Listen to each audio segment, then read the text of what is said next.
Hello there, this is the World News at 12 on Voice of the People, 90.3 FM. My name is Choma Innocent and here are the top stories. French government collapses as MPs cast vote of no confidence on Prime Minister. Bandits chase away INEC workers in Kwara council areas. Senate rejects Natasha's request to resume.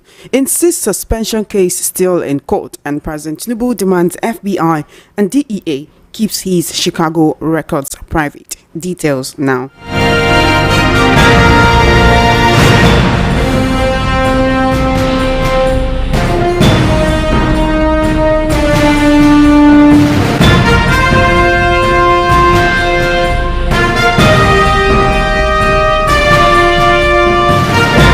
Thank you for staying tuned. The World News at 12 begins outside the shores of Nigeria, where France's parliament has ousted the government of Prime Minister Francois Bayrou after just 9 months in office, leaving President Emmanuel Macron scrambling to find a successor and plunging the country into a new political crisis.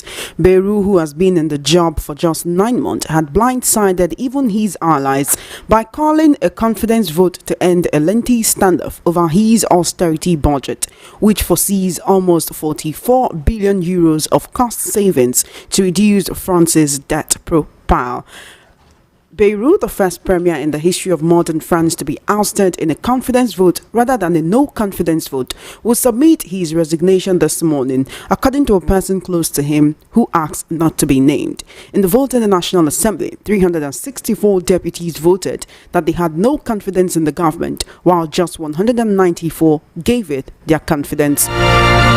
Back home in Nigeria, the staff of the Independent National Electoral Commission (INEC) in Patigi and Edo local government areas of Kwara State have abandoned their duty posts and locked up their offices, citing the escalating wave of kidnappings and bandit attacks. Top security sources told journalists that operatives in the intelligence community had advised INEC personnel to stay away from the volatile areas, warning that they could be targeted as soft victims by more raiding bandits.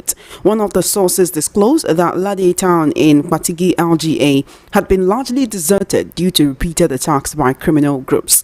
Another senior source added that the abduction of INEC officials would not only cause a national embarrassment, but also pile pressure on the Tinubu administration.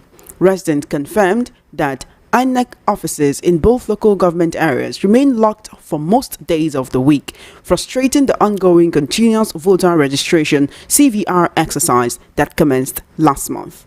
Many locals say the suspension of services has further weakened confidence in government promises of security. Another staff member revealed that the INEC chairman had bluntly stated there would be no funds to pay ransom in the event of abductions.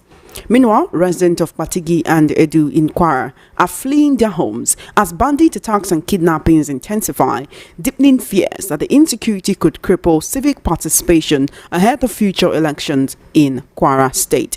A community leader in Patigi who preferred to remain anonymous due to threats from the government and informant to the bandits lamented that insecurity was depriving people of their democratic rights. The Senate has rejected Senator Natasha Akpoti-Uduaghan's bid to return to plenary, insisting that her 6-month suspension remains in effect pending the outcome of her appeal. In a letter signed by Acting Clerk to the National Assembly, Dr. Yahaya Danzaria, the Senate confirmed receiving Senator Akpoti-Uduaghan's notification that she intended to resume legislative duties on September 4, 2025, which she argued marked the end of her suspension. However, the Senate maintained that her suspension, which began on March 6, 2025, is still valid and cannot be lifted while the case is before the Court of Appeal. You will recall that Senator Akpoti-Uduaghan, who represents Kogi Central, was suspended in March over alleged breaches of Senate standing orders. The Federal High Court in Abuja later upheld the suspension, prompting her to challenge the decision at the Court of Appeal. The Senate stated that her suspension would only be reviewed after the appellate court delivers its judgment. In a recent development, President Bola Tinubu has asked the court in the United States to enforce its previous order that allowed the Federal Bureau of Investigation (FBI) and the Drug Enforcement Administration (DEA) to withhold some records that the agencies considered personal to the Nigerian president. In a motion personally filed by President Tinubu himself on September 4, 2025, before the United States District Court for the District of Columbia, the president, represented by his lead counsel Wole Afolabi and other attorneys, argued that pending Freedom of Information Act (FOIA) requests submitted by American activist Aaron Greenspan were aimed at exposing private information rather than shedding light on the conduct of government agencies. The motion asked the court to enforce exemptions under the U.S. Privacy Act and FOIA Exemption 7 subsection C, which protects individuals' law enforcement records from disclosure if releasing them would constitute an unwarranted invasion of privacy. President Tinubu's lawyer said Mr. Greenspan's FOIA filings, which sought the entire FBI file on the Nigerian president as well as DEA documents, were not aligned with the core purpose of the Freedom of Information Act, which is to eliminate government activities. Instead, they said the activist was attempting to use the U.S. transparency law to influence political disputes in Nigeria. In his response on Monday afternoon, Mr. Greenspan asked the court to ignore President Tinubu's plea, saying the Nigerian leader has been using his position to pursue opposition leaders and others critical of his administration. However, the president's legal team insisted that his privacy rights remain intact, even though he is a public figure. They cited past U.S. court precedents affirming that government officials, by virtue of their positions, do not surrender all rights to personal privacy. Former Kaduna State Governor Malam Nasir El-Rufai and leaders of the African Democratic Congress (ADC) in Kaduna State have shunned the police invitation and instead taken fresh action against the State Commissioner of Police, Mohammed Rabiu. On Monday, El-Rufai submitted a petition to the Police Service Commission accusing the Commissioner of unprofessional conduct, abuse of office, and serial violations. You will recall that police operatives had last Thursday sealed off the ADC State Secretariat and invited El-Rufai and 6 other party leaders for questioning over alleged conspiracy, incitement, mischief, and disturbance of public peace. Meanwhile, Dangote Group has reportedly accepted to allow workers of its refinery and petrochemicals join the Nigerian Union of Petroleum and Natural Gas Workers (NUPENG). Sources at a meeting yesterday told journalists that an MOU is currently being drafted to be signed by the parties. You will recall that the federal government on Monday engaged the officials of NUPENG in a meeting as part of efforts to avert a planned strike. The meeting became necessary when the petroleum workers under NUPENG's umbrella scheduled a strike over a dispute with the Dangote Group.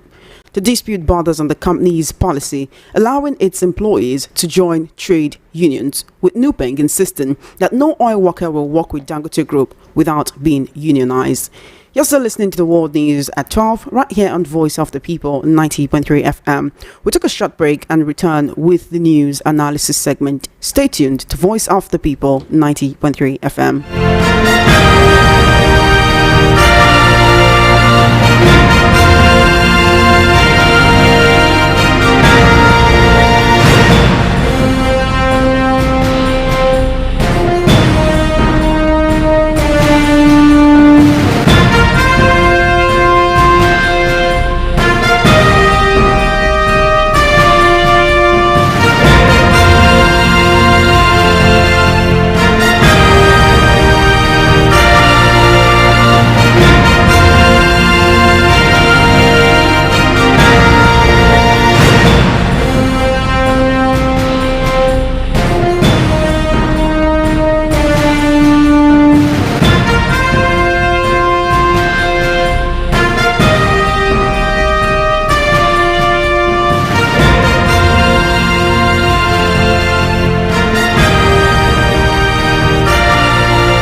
You're still listening to the World News at 12 right here on Voice of the People 90.3 FM. Now joining me to discuss issues on the news today, I have Ambassador Victor Atewe all the way from Abuja. Thank you so much for joining us today. Good afternoon. Hello, Ambassador Victor. Can you hear me? Good afternoon. Hello, Ambassador. Can you hear me? Good afternoon to you, sir. Thank you for joining us today. Hello, Ambassador. Are you there? I can hear you. Can you hear me, sir? Okay, beautiful. Thank you so much for joining us today.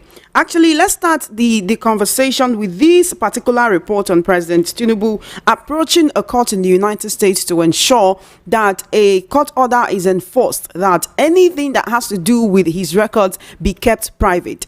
His lawyers are arguing that yes, he might be a public figure, but that does not mean that his privacy should be compromised. And they're also saying the person who is seeking these records by force, by fire, like we say in Nigeria, is doing so to constitute an unwarranted invasion of privacy and to cause political dispute in Nigeria, not because he just wants to shed the light on the president's activity before he came into power as president of Nigeria. What's your take on that?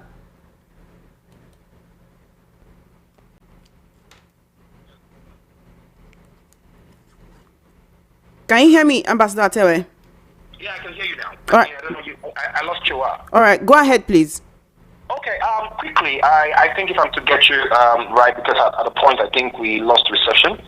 Well, it's a pity that things that we ought not to be hearing is what we hear right now, and we have legal minds who come out to, of course, to defend such. Yes, one won't be surprised because they're being doing what they're being paid to do. But if you want to keep your life or whatever it is about you secret, then do not buy for public office. Because the moment you do so, you automatically, everything about you becomes public. Your life becomes public. Nothing should be hidden. You are there to serve the people. You are the number one citizen of the country, so therefore the country should know who you are in terms of your health status, in terms of your career, your record, either business or legitimately criminal or whatever it is. And if nothing is to be hidden, why this unnecessary rancor or back and forth? That is actually the question, which is what also keeps Nigerians interested whenever these issues come up or these reports come up again, or whenever this case goes to court in the US every time. This is the questions Nigerians are asking. What exactly is it in these records? Yes, we know it's been so many years, but what is it in these records that the president does not want his political opponents and other Nigerians to lay their hands upon? Well, there have been speculations, of course, reports flying in before his emergence as a president about his not graduated from Chicago University, and about allegedly his involvement with some businesses which are not are not to be heard publicly. But those allegations until proven. But if you sure that you have nothing to hide or the skeleton in your cupboard, why fear? You have ask them to publish it. And it's just like an American president. Just like what Donald Trump is going through, and with all the charges, and you're asking the American courts not to publish, the American president's business or things that affect them. Things like this only happen in Nigeria. And of course, like they say, Nigeria is the more you look, the less you see. So your guess is as good as mine when Nigerians are asking what is there that they're hiding. Well, we all know that it's just an unusual way. And trust me, it's just going to be the usual court proceedings we're used to, where maybe if anything had to come out, maybe it will be after his tenure, and that's it. But as long as he's in power or he's in office, it will just be, dragging, and of course using both the American system and of course the Nigerian system to see how we can pen those cases and of course keep those records private as much as we can. This case with fake certificate, the school he attended, money that was actually left to the government due to whatever issues or whatever illegal business that he may have been involved in. Then all of this came up after the 2023 elections. Recall that it was one of the issues that which Atiku used to drag him to the Supreme Court, and Nigerian court threw out that issue, saying he has no bearing on what was being discussed on whether or not he won the 2023 elections. So it has more or less been established that no matter what information is contained in those documents, it is not swaying his supporters, it's not swaying those people who believe in this administration to say, okay, we will no longer vote for him. So why exactly is there still that cloak, that shield of secrecy on whatever might be in this document, when we've seen that it's not exactly impacting his chances of being Nigeria's president? You know, in politics, you don't rule out any possibilities or any advantage that your opponent might likely have towards you, because it might just be a way to just swing the emotions and, of course, the votes which you are holding on to. So in politics, you don't leave anything to chance. So them coming out to counter it, to see how they can, do whatever they can to sway the whole thing. It's just a way of them, trying to close all the any loophole that might want to arise from the other scam. So it's not about whatever happens, it will sway supporters. It can, politics is as much as it's very tactical, it's very it's also emotional. And because of that, a lot of people might just look at it like, wow, really, he did this and all that. And before you know, a chunk number of the supporters might just change their mind, and that would might affect his chances come the next election. So they don't want to give anything to chance. They want to take chances at all. They want to just let anything slide and let the document be published, even though it's in the public domain of many allegations. But we all know what happened in Nigeria, and of course, the Supreme Court has said it has no bearing. So on that note, whatever the United States would say, it's just a way of government machineries and tools they use to counter and say those things they don't. Nigeria is a sovereign country, so therefore anything is just being propagated by the opposition. And before you know it will just be business as usual. Talking about the opposition, Aaron Greenspan, the American activist who has been pursuing this case even before the 2023 elections, was telling the court that President Tinubu, as Nigeria's president, has been using his position to pursue opposition leaders and others critical of his administration. He accused the president of stifling the press, stifling the media in Nigeria, stifling the opposition. We've seen what has been happening with the ADC for the past 2 to 3 weeks now. In Kaduna State, we saw the opposition coalition gathering being disrupted by political thugs. We saw in Kebbi State where the former AGF under the administration of late President Muhammadu Buhari, who has now joined the ADC, was attacked. 10 vehicles in his convoy were destroyed. Then we also saw a situation of the attack on the rally organized by GRV, who was Labour Party presidential candidate in 2023, who has now defected to the APC. Would you then agree with Greenspan in saying these are the more reasons why this record needs to be made public, so that Nigerians can know the kind of person that the president was, so that they understand why he is the way he is right now? The truth of the matter is, Nigeria, this is a country where abnormality become normal, where illegality become legal.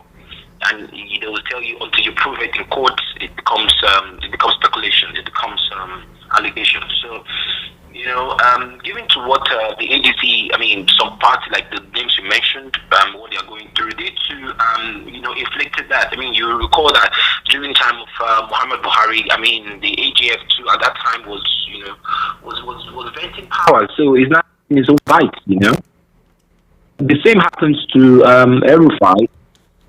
He's coming out now to fight foul to tell Nigerians that he played a major role in bringing about this current government into power.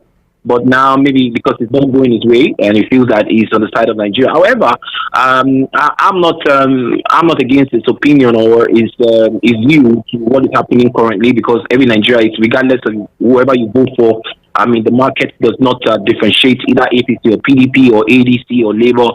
It's just the same. We buy the same thing, and nobody cares who you vote or where you're from. So that coming out, like I said earlier, it's just going to be another way of. For me, I think it's a distraction in a way, because what will it change?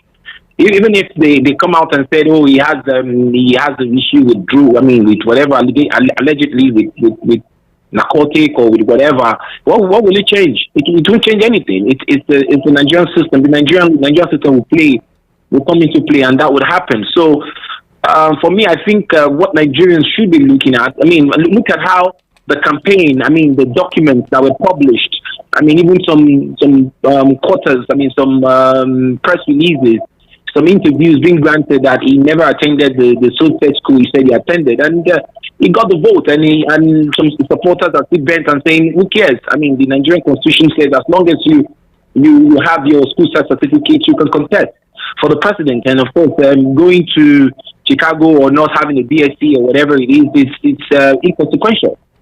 So I think Nigerians right now should focus on the politics, should focus on what is to happen come 2026 with the tax, with the 5% tax increment on personal income tax and other things that's to divert us, because right now we're not being taxed, but you can see what Nigerians are going through. Imagine now we're being taxed on everything we do. I mean, to the fuel and everything. So imagine what's going to come. So Nigerians should focus and see how we can, tilt our energy towards that. For me, whatever happens, either it goes the other way, either it goes this way or the other way, it won't change anything. All right. You're saying now we've seen that whatever happens will not change anything. But let's quickly look at another issue right now. Senator Natasha Akpoti-Uduaghan has made it known that she wants to return to plenary. She's insisting that the 6-month suspension, she has served it out. But the National Assembly said she cannot come back because the case is still pending before the Court of Appeal. So it is sub judice and she should wait for the end of that case before she can resume. Now, she's the one who took this case to the Court of Appeal after the Federal High Court in Abuja upheld her suspension.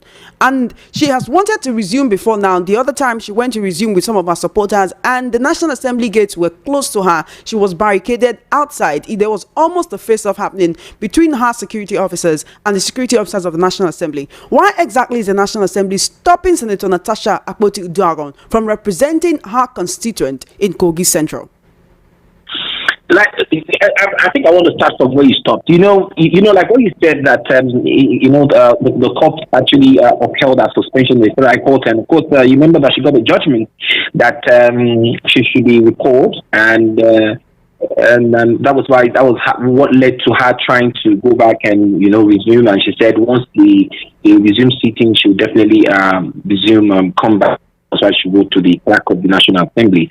And you see, when the laws favor them, they quote the law. But once it doesn't favor them, they come up with technicalities. If you recall that part of the judgment, they stated that the court didn't mandate them to call her back. The court simply said that they should just try to see how it can be resolved within. I mean, I can't recall what exactly they said. Trying to put some technicalities into the judgment. But now they are now saying because the case is the court, it's subject to prejudice. Yeah, I'm subjudiced. I mean to say.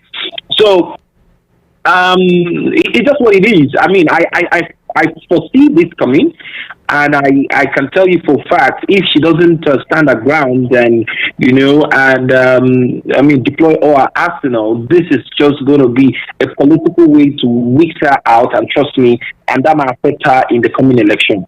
Because as it stands now, this is going to be a high-level political play, and they want to use both the political side and, of course, some technicalities in the legal side, because, of course, we all know that they only respect our rules, or they respect judgment when it favors them, when it favors those in power.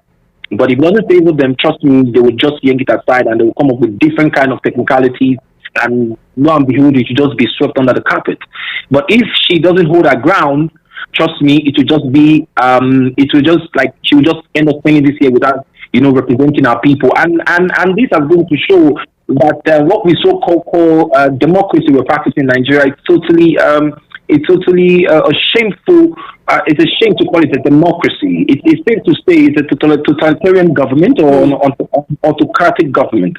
Because we find out that when we have a lot of conflicting judgments, we have a lot of judgment that when it favors some side is being put into is being implemented, but when it doesn't favor, they come up with a whole lot of, and they use legal minds to confuse the public, and before you know, it becomes a topic once before. Talking about using legal minds or legal words to confuse the public. This is a case with the Nigerian legislature being adjudicated by the Nigerian judiciary. Would you say that this misunderstanding is a product of the judiciary giving different judgment on the same issue? I mean, we see what happened after 2023 on interpretation of some certain words we have in Nigerian constitution. And ever since then, many Nigerians have lost hope in the judiciary, with many saying that the judiciary contributes to some of the problems we see in our political institutions. Do you agree? Yes, true. Yes, true. Because there's a lot of confusing judgment and counter judgment from our judiciary, and of course, this goes to show how our judiciary have watered down. What the soul stands for. I mean, this used to be the last hope of the common man, but of course, you find out that the High Court will give a judgment, and you see another lower court will just give another judgment in another state, contradicting the same judgment, and before you know, it becomes which judgment should be upheld. So this, of course, it has always it's just the politics that is being played, and of course, the politics have been rubbed off on the judiciary arm of government. So therefore, they are not. They can't be respected as they ought to be. So that's why the clerk of the National Assembly has to say that, of course, the case is the court, and up until the court rules on that matter, before they will now, don't forget that they have their own rules. They will now come back to see if, of course, it aligns with their rules, and if they will want to call her back. And you and I know that with the level of judgment on how slow our judicial system is in the country, it might take forever. It might take up until the next year, and of course, next year is going to be a political year, and that might really, affect our chances of coming back into the National Assembly or coming back as a senator. So it's just a mess we're in. It's just it's a storage state we're in that. Our so-called leaders are just they're supposed to protect the law, follow the law, are just using the law to benefit their own personal interest. And that is why I really, really, really hope that she really hold out her ground, and I really hope that she goes all the way to see how, she can resume, because officially this September she ought to resume. She ought to resume her seat, but what they just want is to make her bend to their rules and try to see how they can, victimize her using every tool necessary within their power to make her succumb. And that is what it is in Nigeria, and that is where we find ourselves as a people. Quite unfortunate. The questions Nigerians are asking is, will we continue to watch while the status quo continues, or will we do something to change what is happening? Anyway, let's talk about how insecurity may affect the 2027 elections. INEC workers in some council areas in Kwara State have closed their shops, locked up their offices, and run away due to the escalating wave of kidnapping and bandit attacks. Now, these INEC officials said that they were told that INEC boss told them, the INEC chairman had bluntly stated that there will be no funds to pay ransom if they are abducted, so they had better save their heads. Now, continuous voter registration, that CVR registration for PVC, is currently ongoing, and INEC officials are closing up their offices due to bandit attacks. How exactly are we looking at this impacting the turnout for the 2027 elections? This administration, or the government of the day, accuses the opposition of weaponizing insecurity and making it into a political matter. It's like Ketsu calling pot black. You recall that during 2014 election, when President Goodluck Jonathan was in power, we recall that there was a protest that was held, and where even now the president of our current president gave a statement that saying that in Nigeria that the ball stopped at the table of the president. Yes. Meaning that the president ought to make a decisive action to see how they can stop Boko Haram, which was very strong in up north. Northeast at the time. But now you find out that governments now are asking. I mean, if the chief of the chief of defense staff can come on air and said everybody should protect themselves, so what do you expect? So it's better. I mean, it's safer for the INEC in Kwara State. I mean, the management to state that if you've been abducted, nobody has money to pay for your ransom. And it's also a pity that our government, rather than owning up and manning their duty and making sure that the lives and properties of Nigerians are being saved, they come up with frivolous what's it called now? Frivolous response or frivolous response, so to say. Yeah, frivolous response to say that they blaming the opposition rather than taking the blame and trying to see how they can fix it. Trust me, you and I know what is happening in Nigeria. That the fastest growing business now is the kidnapping business, because you find out that the ransom is being paid and nothing is being done, and they cut away with the money. And of course, our security personnel are being overwhelmed, and they have families and they are underpaid. You could see you see that those retired officers have to go and protest because of the low payments, the low gratuity and the pension they earn. So nobody will want to risk his or her life for a country who doesn't care about their well-being. So the INEC officials, closing shops and saying that they can't risk their life, I wouldn't blame them. I mean, the duty of the government is to protect life and properties, and this current administration has failed woefully in that regard. And of course, who can call them to question? Ambassador Atewe, the issue here is both the ruling party and other opposition parties, the opposition coalition from Labour to ADC to BDP, they are all seeking votes ahead of the 2027 elections, and even some governorship elections like that of Anambra State that's coming up very, very soon. If the bandits are allowed to chase away INEC officials in Kwara State, how do we know that this will not be replicated across other states of the nation? And also, how this will impact on the 2027 elections? Because if the area is unsafe, people will not come out to vote. The last election that just happened, the election, in some part of Nigeria, do you think that was an election where not even bandits here, area boys will come out and tell you, if you're not voting for social party, don't come close? Like you saw on internet, where in Edo State on the internet, where you saw that it was just INEC officials. I wouldn't say INEC officials, and of course, thumb printing being caught on camera. Nothing is done. So, banditry coming to this thing, those ones are even secondary. They might not be able to reach some part of the country, but we have banditry that are legalized, which are the admirals, which are the touts, the thugs, which are being weaponized to come to the polling unit, and of course they'll be appointed by the police to tell you that if you are not voting for our candidate, do not come, and nothing will happen. So these are things that Nigerians should rather say to themselves: do we want to continue with this kind of governance, with this kind of so-called democracy, or we want to change it? If we want to change it, Nigerians have the power to do so, meaning that we have to come out in mass and say no to this rubbish, and say no to this.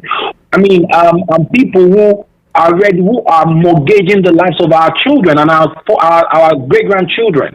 We have to say no and stand up that this Nigeria belongs to all of us, because if this country ceases to exist, trust me, we have no place to call home. And the world is not ready to receive, the refugees that would come out from Nigeria. The world, not just Africa, because if Nigeria goes down, Africa is down. So, and we need to start by this electoral reforms. We need to start by standing up and saying enough is enough. Our vote must count, even if we decide to say we're going to vote for this current administration, let it count. Not just because we just, let my vote count. So we must stand up to that. And thank God that the INEC officials are having a bite of it, because before now, it has always been like, oh, maybe they are protected, it's nothing. But now, you be adopted, and the adopted, your own is as good as gone. But now, the insecurity is, for me, it's everywhere in Nigeria. Everybody is feeling it. So if you're not If you do not speak up and you feel, because it's favoring you now, it's just a matter of time. Next time it's going to, you'll be on the other side, so you know how it feels. At one point, they were on the other side and PDP was in power, but now PDP and others are feeling it right now. So it means that if you just decide that, you're just going to be, just going to be on the fence and do nothing, it's just a matter of time. Everybody would have their own path. All right, let's talk about opposition politics before you go, because our time is fast spent. We really need to go very shortly. Just yesterday, the National Publicity Secretary of the ADC, that's Malam Bolaji Abdullahi, called the APC, the ruling party, a terrorist organization, saying that they are responsible for attacks on opposition rallies and gatherings all across the country, from Kebbi to Kaduna to Lagos and in other different states of the country. Right now, RFI and some other ADC leaders have been invited by the police, but they have shunned this invitation, refusing to attend. And actually, RFI submitted a petition to the Police Service Commission, accusing the police commissioner of unprofessional conduct, abuse of office, and so many serial violations. Badebo Roadsvival, day before yesterday, talked about how the police stood by and even aided political thugs while they came to attack them. Is the opposition ready for 2027? Some Nigerians have said it may be time to play the kind of politics that APC is playing. What's your advice? And that is what I fear, because it's going to be a tick for tat, and it's going to be because from the way they are playing this politics, nobody has the monopoly of violence. Nobody has it. It's not about it. You might look at, you have the government machineries around, to protect you. But trust me, a time will come, a time which is already here, where Nigerians and of course even the opposition and will say enough is enough, and it's just going to be head for head, and that is what I so fear, because the politics that the ruling party is playing, it won't favor them in the long run. It won't favor them, because we live in a democratic system where other parties should be allowed. In our constitution, there's room for association, there's room for gathering. We can. I shouldn't be victimized for being in the gathering. I shouldn't be. I should have my own free will to decide where to go. But where we have a government where it might not be directly from you, but your proteges are trying everything they can to see how they can frustrate and of course see how they can to victimize the opposition. It's really not a good call. And trust me, like what they said, it's just going to be like, they're just going to meet them at their own game, and it's not going to be funny, because it's going to be a politics of blood, which of course has always been, but undertone. But now it's going to be where when they go with their talks, you come with talks, and the talks meet talks, and which is not good. It's not going to be a friendly environment. It's just going to be where it's going to be a banana republic, which I so much stand against. I don't preach for, but as it stands now, the ruling party is not really playing the real politics, which also, what is there to hear? If you know you've done well, it's about reading out what you've done to Nigerians, and then Nigerians really want to decide. Why victimizing the opposition? And to answer your question also, that if the opposition are ready, they are ready. But of course, in the atmosphere, the ruling party have their what's it called now? They have the police, they have the military, they have the civil defense, they have the thugs. So of course, the thugs is not being owned by anybody. It's about who pays the highest, or who they pay allegiance to. But I don't think this is where Nigerians should go. This is 2025. Where people, everybody could feel it. If your government is doing well, we feel it. If it's not doing well, we feel it.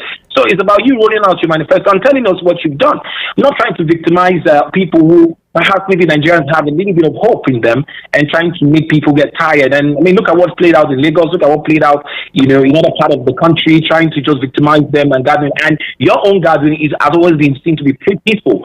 And when we had to say we do not know them, because of course, they will commit the havoc and they will run into exile wherever they're coming from. So I think it's going to be a tough one. It's going to be a tough one come 2027. Well, like you said, it's going to be a tough one come 2027. Right here, we'll continue to advocate for better reforms, continue to advocate for good governance, and end to political thuggery in Nigeria. Thank you so much, Ambassador Victor Atewe, for joining me on the World News at 12 this afternoon.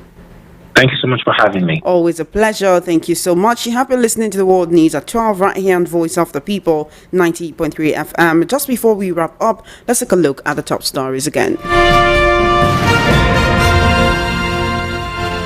You heard that the French government has collapsed as members of parliament cast a vote of no confidence on the prime minister. Bandits chase away INEC workers in Kwara council areas. Senate rejects Natasha's request to resume, insists suspension case still in court. And President Tinubu demands FBI and DEA keeps his Chicago records private. That is a wrap on the World News at 12. Please follow our social media handles at VOP903FM. My name is Chioma Innocent. Good afternoon, and thank you for listening.